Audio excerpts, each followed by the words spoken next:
بسم اللہ الرحمن الرحیم۔ شروع کرتا ہوں اللہ تعالیٰ کے نام کے ساتھ جو بڑا مہربان نہایت رحم کرنے والا ہے۔ طلحہ بن عبید اللہ رضی اللہ عنہ بیان کرتے ہیں کہ ایک اعرابی پریشان حال بال بکھرے ہوئے رسول اللہ صلی اللہ علیہ وآلہ وسلم کی خدمت میں حاضر ہوا۔ اس نے پوچھا، یا رسول اللہ بتائیے مجھ پر اللہ تعالیٰ نے کتنی نمازیں فرض کی ہیں؟ آپ صلی اللہ علیہ وآلہ وسلم نے فرمایا کہ 5 نمازیں، یہ اور بات ہے کہ تم اپنی طرف سے نفل پڑھ لو۔ پھر اس نے کہا، بتائیے اللہ تعالیٰ نے مجھ پر روزے کتنے فرض کیے ہیں؟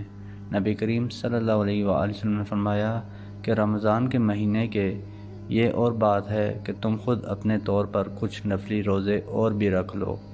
پھر اس نے پوچھا، اور بتائیے زکوٰۃ کس طرح مجھ پر اللہ تعالیٰ نے فرض کی ہے؟ آپ صلی اللہ علیہ وآلہ وسلم نے اسے شرع اسلام کی باتیں بتا دیں۔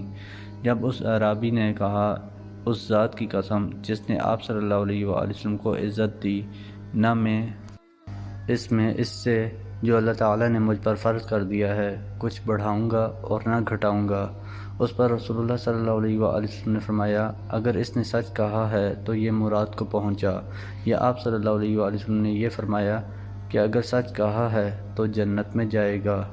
حضرت ابو ہریرہ رضی اللہ عنہ سے روایت ہے کہ رسول اللہ صلی اللہ علیہ وآلہ وسلم نے فرمایا، روزہ دوزخ سے بچنے کے لیے ایک ڈھال ہے، اس لیے روزہ دار نہ فحش باتیں کرے اور نہ جہالت کی باتیں، اور اگر کوئی شخص اس سے لڑے یا اسے گالی دے تو اس کا جواب صرف یہ ہونا چاہیے کہ میں روزہ دار ہوں۔ یہ الفاظ 2 مرتبہ کہہ دے۔ اس ذات کی قسم جس کے ہاتھ میں میری جان ہے، روزہ دار کے منہ کی بو اللہ کے نزدیک کستوری کی خوشبو سے بھی زیادہ پسندیدہ اور پاکیزہ ہے۔ اللہ تعالیٰ فرماتا ہے، بندہ اپنا کھانا پینا اور اپنی شہوت میرے لیے چھوڑ دیتا ہے، روزہ میرے لیے ہے اور میں ہی اس کا بدلہ دوں گا، اور دوسری نیکیوں کا ثواب بھی اصل نیکی کے 10 گنا ہوتا ہے۔ سیدنا ابن عباس رضی اللہ عنہ فرماتے ہیں، اللہ نے فرض کیا تمہارے نبی کی زبان پر نماز کو، مسافر پر 2 رکعتیں، مقیم پر 4 اور حالت خوف میں 1 رکعت۔ حفص بن عاصم نے کہا کہ میں مکہ کی راہ میں سیدنا عبداللہ بن عمر رضی اللہ عنہما کے ساتھ تھا، تو انہوں نے ہم کو ظہر کی 2 رکعت پڑھائیں، پھر آئے اور ہم بھی ان کے ساتھ یہاں تک کہ اپنے اترنے کی جگہ پہنچے اور بیٹھ گئے، اور ہم بھی ان کے ساتھ بیٹھ گئے، تو ان کی نگاہ اس طرف پڑی جہاں نماز پڑھی تھی، تو کچھ لوگوں کو کھڑے دیکھا۔ پوچھا، یہ کیا کرتے ہیں؟ میں نے کہا، سنتیں پڑھتے ہیں۔ انہوں نے کہا، مجھے سنت پڑھنی ہوتی تو میں نماز ہی پوری پڑھتا، یعنی فرض پورا کرتا۔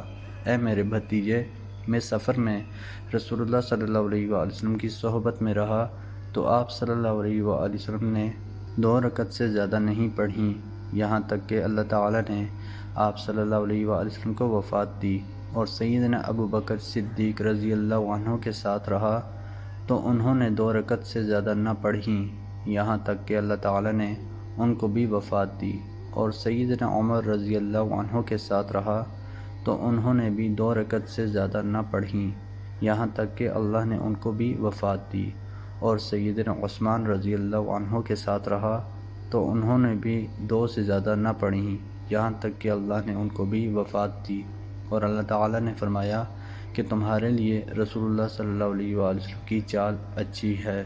نافع نے سیدنا عبداللہ بن عمر رضی اللہ عنہما سے روایت کی کہ انہوں نے کہا، رسول اللہ صلی اللہ علیہ وآلہ وسلم نے منا میں 2 رکعتیں پڑھیں، اور سیدنا ابو بکر رضی اللہ عنہ نے آپ صلی اللہ علیہ وآلہ وسلم کے بعد، اور سیدنا عمر رضی اللہ عنہ نے سیدنا ابو بکر رضی اللہ عنہ کے بعد، اور سیدنا عثمان رضی اللہ عنہ نے اپنی ابتدائی خلافت میں۔ پھر سیدنا عثمان رضی اللہ عنہ 4 رکعت پڑھنے لگے، تو سیدنا ابن عمر رضی اللہ عنہما جب امام کے ساتھ پڑھتے تو 4 پڑھتے، اور جب اکیلے پڑھتے تو 2 رکعت پڑھتے۔ وائل بن حجر رضی اللہ عنہ کہتے ہیں کہ میں نے نبی اکرم صلی اللہ علیہ وآلہ وسلم کو دیکھا، جب آپ سجدہ کرتے تو اپنے گھٹنے ہاتھوں سے پہلے رکھتے، اور جب اٹھتے تو اپنے ہاتھ گھٹنوں سے پہلے اٹھاتے۔ محترم دوستو، اللہ تعالیٰ سے دعا ہے اللہ تعالیٰ ہمیں ان حدیث پر عمل کرنے کی توفیق عطا فرمائیں۔ اللہ تعالیٰ ہمیں دونوں جہانوں میں کامیابیاں عطا فرمائیں، آمین یا رب العالمین۔